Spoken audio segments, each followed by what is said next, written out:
Más textos disponibles en Simba. Un cabecilla. De aquel molinero viejo y silencioso que me sirvió de guía para visitar las piedras célticas del monte Rhoris guardo un recuerdo duro, frío y cortante como la nieve que coronaba la cumbre. Quizá más que sus facciones, que parecían talladas en durísimo granito, su historia trágica hizo que con tal energía hubiéseme quedado en el pensamiento aquella carta tabacosa que apenas se distinguía del paño de la montera. Si cierro los ojos, creo verle. Era nudoso, seco y fuerte, como el tronco centenario de una vid.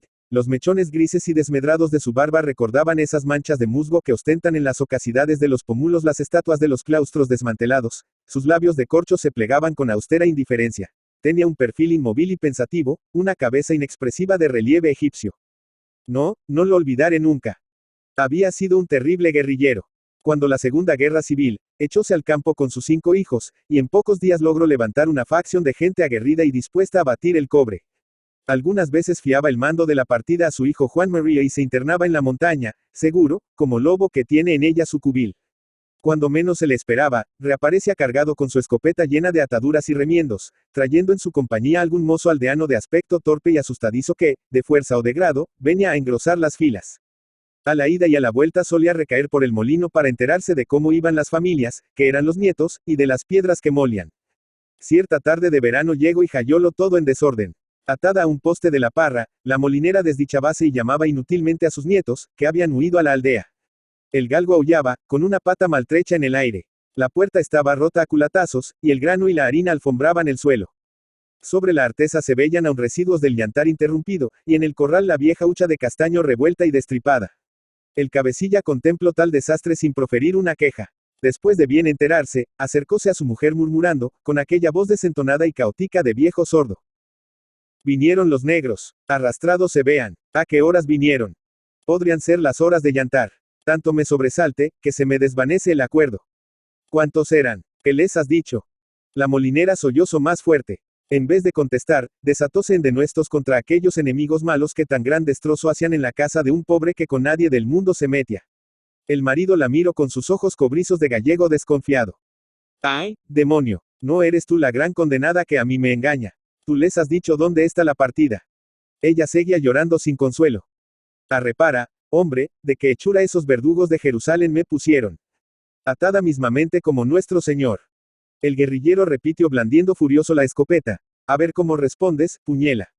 ¿Qué les has dicho? Pero considera, hombre. Cayó dando un gran suspiro, sin atreverse a continuar, tanto le imponía la faz arrugada del viejo. Él no volvió a insistir. Sacó el cuchillo, y cuando ella creía que iba a matarla, cortó las ligaduras, y sin proferir una palabra, la empujó obligándola a que le siguiese. La molinera no cesaba de gimotear. ¡Ay, hijos de mis entrañas! Porque no había de dejarme quemar en unas parrillas antes de decir dónde estabades.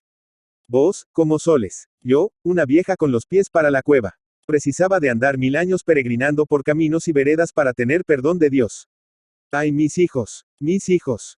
La pobre mujer caminaba angustiada, enredados los toscos dedos de labradora en la mata cenicienta de sus cabellos.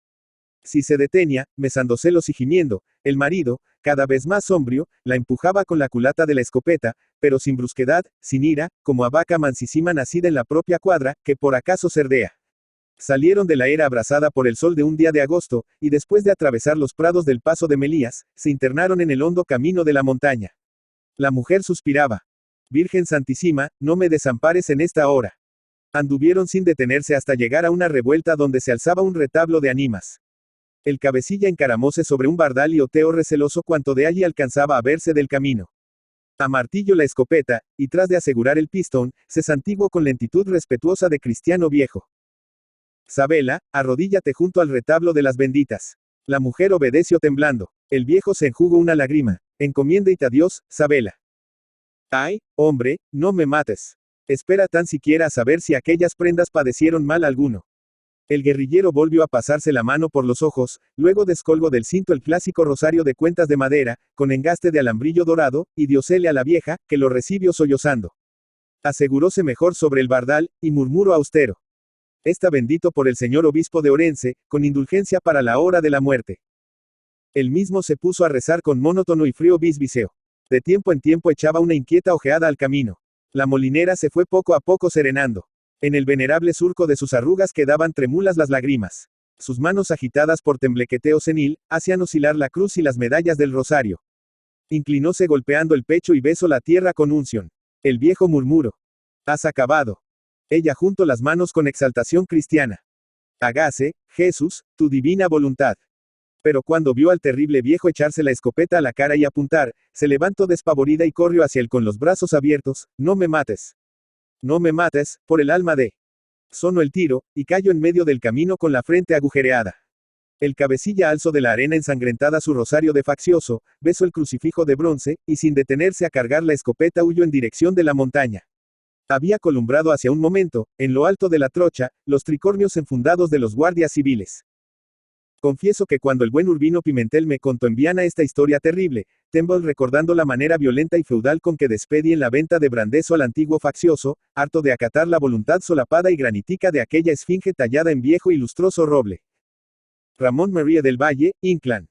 Ramón Valle y Peña, Villanueva de Arosa, 28 de octubre de 1866, Santiago de Compostela, 5 de enero de 1936, también conocido como Ramón del Valle, Inclán o Ramón María del Valle, Inclán, fue un dramaturgo, poeta y novelista español, que formó parte de la corriente literaria denominada modernismo en España y se encuentra próximo, en sus últimas obras, a la denominada generación del 98. Se le considera uno de los autores clave de la literatura española del siglo XX. Novelista, poeta y autor dramático español, además de cuentista, ensayista y periodista. Destacó en todos los géneros que cultivó y fue un modernista de primera hora que satirizó amargamente la sociedad española de su época. Nació en Villanueva de Arosa, Pontevedra, y estudió Derecho en Santiago de Compostela, pero interrumpió sus estudios para viajar a México, donde trabajó de periodista en El Correo Español y El Universal. A su regreso a Madrid llevó una vida literaria, adoptando una imagen que parece encarnar algunos de sus personajes. Actor de sí mismo, profesó un auténtico culto a la literatura, por la que sacrificó todo, llevando una vida bohemia de la que corrieron muchas anécdotas. Perdió un brazo durante una pelea. En 1916 visitó el frente francés de la Primera Guerra Mundial, y en 1922 volvió a viajar a México. Por su vinculación con el carlismo en 1923 fue nombrado Caballero de la Orden de la Legitimidad proscrita por Jaime de Borbón y Borbón, Parma. Respecto a su nombre público y literario, Ramón del Valle, Inclán es el que aparece en la mayoría de las publicaciones de sus obras, así como en los nombramientos y ceses de los cargos administrativos institucionales que tuvo en su vida. El nombre de Ramón José Simón Valle Peña solo aparece en los documentos de la partida de bautismo y del acta de matrimonio. Como Ramón del Valle de la Peña solo firma en las primeras colaboraciones que realiza en su tiempo de estudiante universitario en Santiago de Compostela para Café con Gotas. Semanario satírico ilustrado. Con el nombre de Ramón María del Valle, Inclán se le encuentra en algunas ediciones de ciertas obras su época modernista, así como en un texto igualmente de su época modernista, que responde a una particular autobiografía. No solo él mismo toma a veces este nombre durante esta época literaria, sino que también Rubén Darío igualmente así le declama en la balada laudatoria que envía al autor el alto poeta Rubén, 1912. Por otra parte, tanto en la firma hológrafa que aparece en todos sus textos manuscritos, como en el membrete del papel timbrado que utiliza, solo indica Valle, Inclán, a secas.